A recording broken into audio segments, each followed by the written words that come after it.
Space Envoys. Sarah and Jamie walked warily down the long, empty corridor. The walls were made of a silvery metal that curved overhead like a tunnel, and there seemed to be no doors.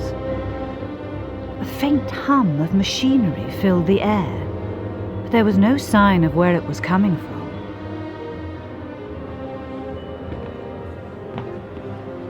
Where do you think we are, Jamie?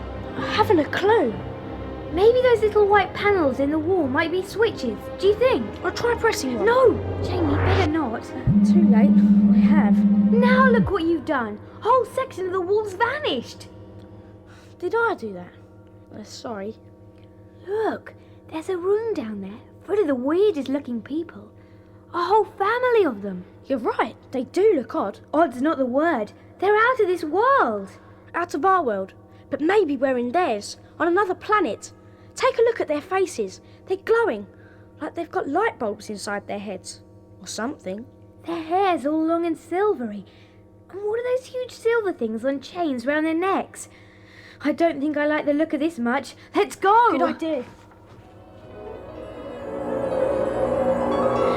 What's happening?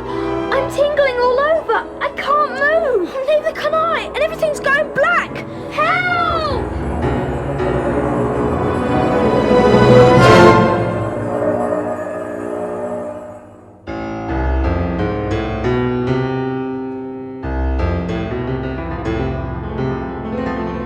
Release the restraint. Oh, phew. That's a relief. I can move at last. Oh, me too. What is this place? Transparent walls, stars all around outside. We must be in a spaceship. Wow! Restraint again, Captain. No, you go back to your guard duties. I can use the restraint on these stowaways if I need to. If you're sure, Captain. Positive. Aye, sir. Now, you two, tell me, why were you trying to penetrate the security of the ambassadors from Pydos? Who?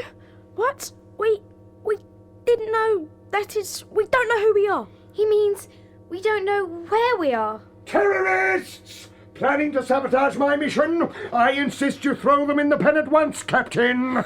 Blimey, who's he? He looks like he's going to explode. Shh, Jamie! Senior Earth Ambassador Neil has just been on holiday. To the planet Umbra. It was very hot. I got a bit of a suntan. Suntan? That's one way to describe it. It's bright red. Like a lobster. What? I'm sorry, Captain. I'm afraid I'm not feeling too good today. Go to your cabin, Lieutenant. I'll inform the ship's doctor.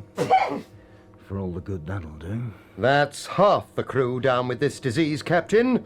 If the Pydosian ambassadors are affected, I shall hold you personally responsible. I've never seen anything like it. Those extraordinary sounds from the nose.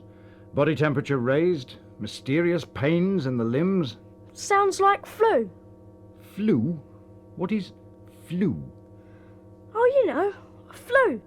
I had it last Christmas. They should all be okay in about a week. I've never heard of it. Computer, explain flu. Flu, or to give it its full name, influenza. Earth disease, sometimes dangerous, usually mild. Eradicated late 21st century. That's 200 years ago. And you say you've had it? We both have. They must have brought it on board. Captain? How long have your crew been ill, Captain? The first case was 7 days ago. Then it can't be us. We've only just arrived. That's right, Captain. Suspect's unlikely cause of illness. As you know, I detected their arrival 5 minutes ago. Further information follows. Mary had a little lamb. Its fleece was white as snow, and everywhere... Stop. Computer, give further information again. Mary had a little lamb. I'm afraid I'm not feeling too good either, Captain. I've heard of computer viruses, but a computer getting the flu is ridiculous. It needs to stay in bed for a few days. And take some medicine. Oh! What was that? I feel a bit sick. Controls unstable. Computer guidance non-functional. All right. Now, I have to know how you got here. You won't believe believe it. Try me, and make it quick. Okay, well, the reason we've had the flu is because we're from when there was still flu, which was 300 years ago. Apparently. Impossible! Ambassador Neil, I've been out on the edge of this galaxy long enough to know that nothing is impossible. Look at the Pydosian ambassadors. You mean the light bulb people? They seemed all right to me. A bit weird, maybe. They've even brought their kids along with them. You are mistaken. It's one of those kids. It is we who have brought our parents with us. Ambassadors Aris and Leona, the ship's computer is in a non-functional situation. In view of the danger to the ship, I ask that you allow us to return to your planet and land. Very well. Our ban against outside ships landing will be temporarily suspended. We have already asked for the defense system to be lifted. Thank you. Prepare for an emergency landing. So, you're an Earth child called Sarah. Yes. How did you know my name? We saw you outside our cabin. To us, your name is written on you. What's my name then? Jamie. That's amazing! And you're the ambassadors? That's right. That is what these silver discs around our necks mean. I was wondering about them. So why does your planet need a defense system? Unfortunately, a state of war has existed for many generations between ourselves and the neighbouring planet of Elosia. The Elosians are dangerous enemies who can take on any form they choose. Our defense system keeps them at bay, but it also isolates us completely from the rest of the galaxy. So that is the reason for our mission to Earth. Emergency landing positions. We'll show you how to strap yourselves in. Thanks. Oh, we're coming down really fast. This is brilliant. Is that it? Have we landed? Yes, now unstrap yourselves and we will show you our planet. Great. Thanks. Come this way. Coming!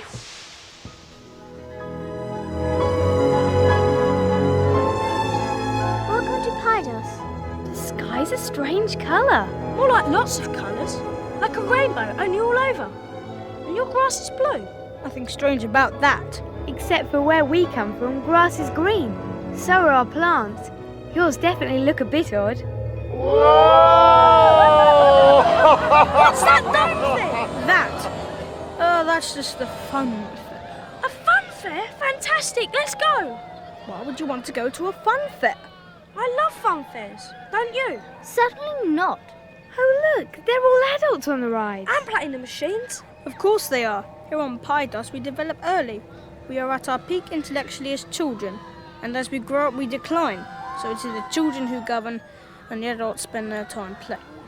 We have machines to do all the heavy work, of course. Come, and we'll show you some of our factories. I'd much rather stay here. Would you? How quaint. You can take a look, but they won't let you in.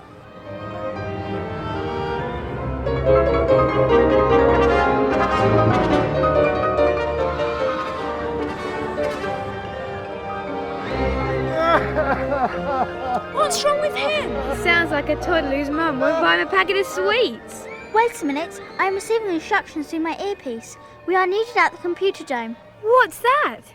The computer dome controls every machine on Pydos. It seems there is a malfunction. Leona and I are needed to help with the repairs. We must go now. Goodbye. That was quick. 1 minute they're here, next minute, whoosh, they're gone. I expect Ambassador Neil will blame us for the computer failure. Where is he anyway? Haven't seen him since we landed. Perhaps we should find out a bit more about Ambassador Neil. Back to the spaceship then. Okay.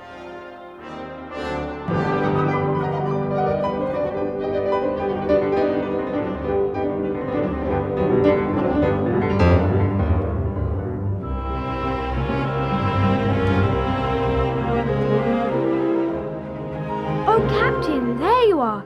Is the computer working again? Hello again, you two. Yes, it's up and running. Can I have a go? Feel free. Bless you. Pardon?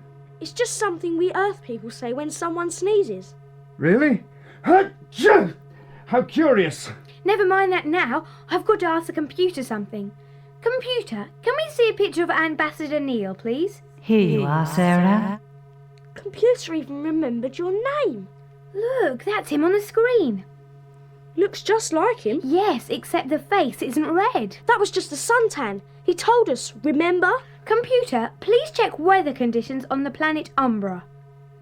Right, that's where Neil spent his holiday. Weather normal on Umbra for the time of year. And what time of year is that? Winter. Due to the shape of Umbra's orbit around its sun, it is winter on the entire planet at this time. So how did Neil get his suntan? Don't you see? He's an imposter. We've got to warn the Pydosians. He's an Elosian, I bet. Remember, they can take on any form, maybe even a flu virus. That's right. He's made the ship's crew sick and tricked the Pydosians into letting him land. This is serious. Achoo! We must get to the computer dome in one of the Pydosian shuttlecraft and warn them. If you can get inside one. Yes, they're made for children, remember? No harm in trying. Achoo!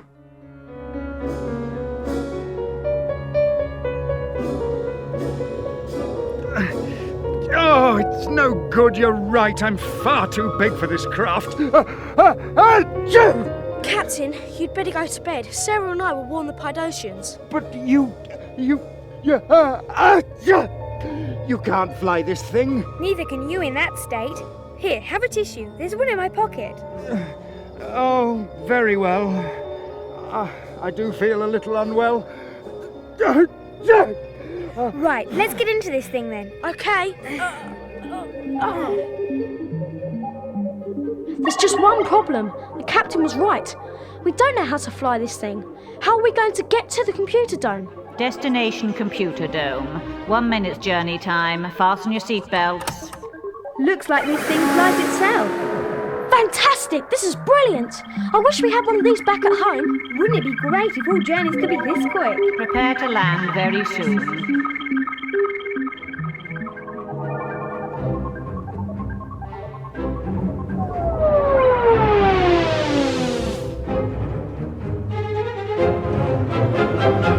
Look! There's Alice by the main terminal. And Leona and lots of other kids. Ambassadors, you mean? Yeah, right. Sounds like they're having a bit of an argument. Let's go and see what it's all about then. It's no good. The thing's in some kind of feedback loop. Machines are shutting down all over the planet. In 10 minutes, the whole defense system will be down, and we'll be helpless. Look what's on the screen. I've never seen anything like this before. The computer must be in meltdown mode. No, it isn't. It's just playing noughts and crosses. What is that? A children's game? A children's game? We don't have children's games here. It could be. This computer was originally built by adults many years ago, when they were still involved in serious work. Yes, maybe some empty-headed adult programmed it for this idiotic game. All right, then tell us how you win. You can't. If both sides play right, it's always a draw. Then that's it. The computer is switching all its power over to working out how to win. And it can't. Looks like we've had it. But who is it playing against? I think I can guess. Is there another terminal? Only in the blast-proof room, and no one ever uses that. You'll see it over there when I switch on the lights.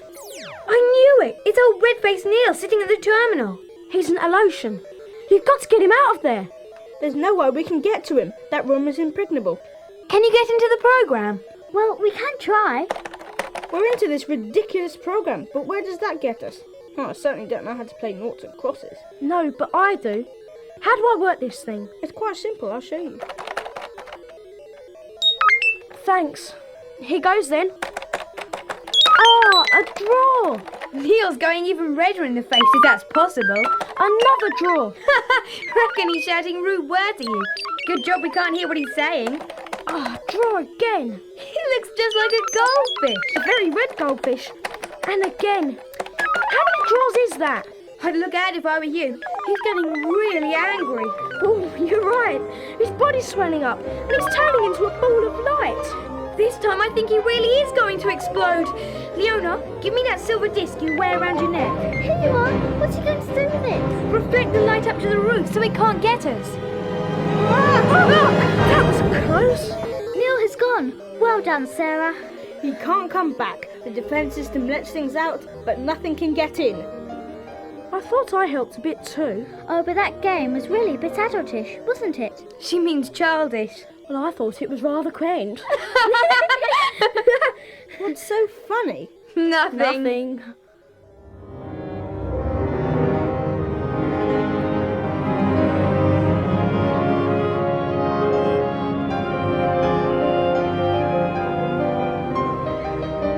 good to see everything's back to normal now on Pydos. Yes, the adults are having a great time at the fun fair, and the kids are back at work in the computer dome. You know, with the children in charge, this might not be such a bad place to stay. We can't even get ill now that the ambassador's influenza's in orbit. And I wouldn't mind having a go at that fun fair. It looks brilliant. Trouble is, I bet you wouldn't be allowed to use it. Pydosian fun fairs regret that no one under the age of 18 may be admitted. Proof of age may be required. Oh no, there's always some catch. Anyway, if we stayed, we'd have to do really boring things like running the government. You're right, that doesn't sound good. Okay then, we better start figuring out how to get back to Earth. What, like hitch a lift from a passing spaceship, you mean? Something like that.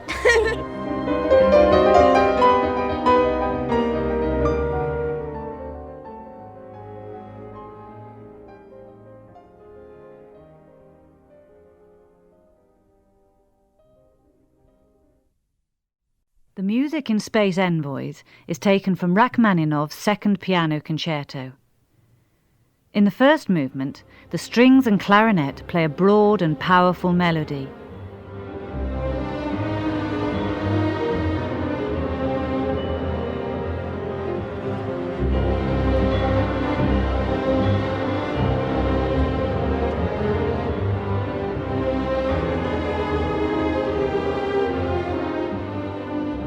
Cellos introduce a flowing melody for solo piano.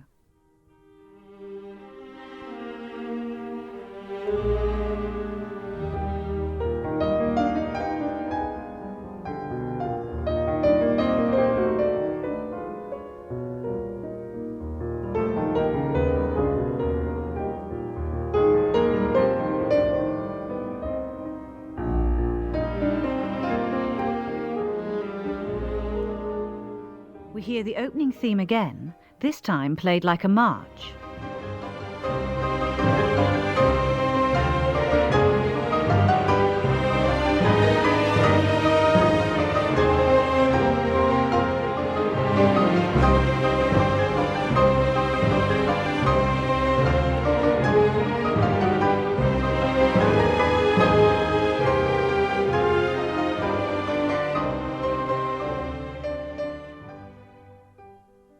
In the second movement, the piano accompanies a beautiful melody for flute and clarinet.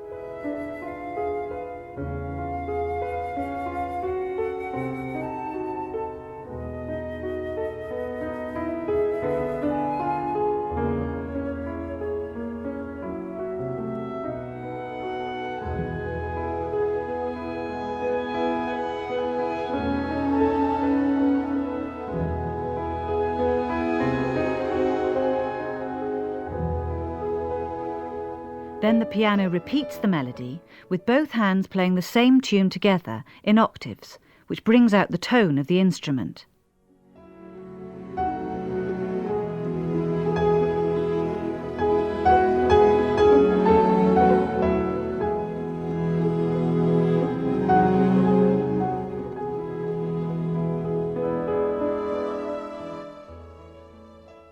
Next, it is the turn of the violins to play the beautiful melody.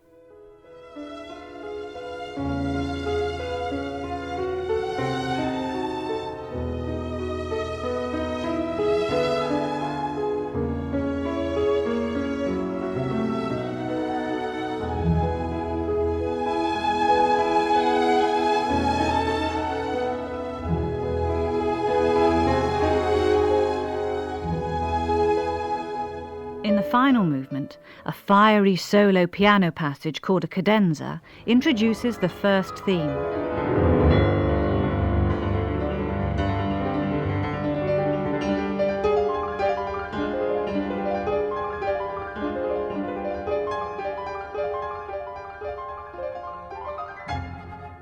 The second melody is played by the violas and oboes.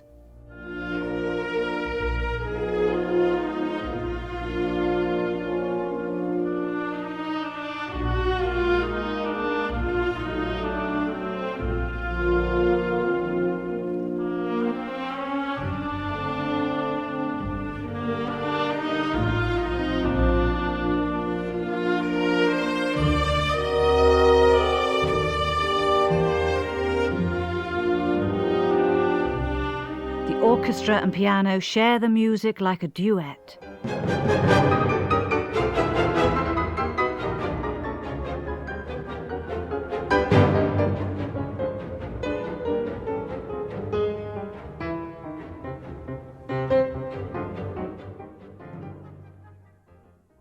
The full orchestra plays the second tune again, bringing the concerto to an exciting conclusion.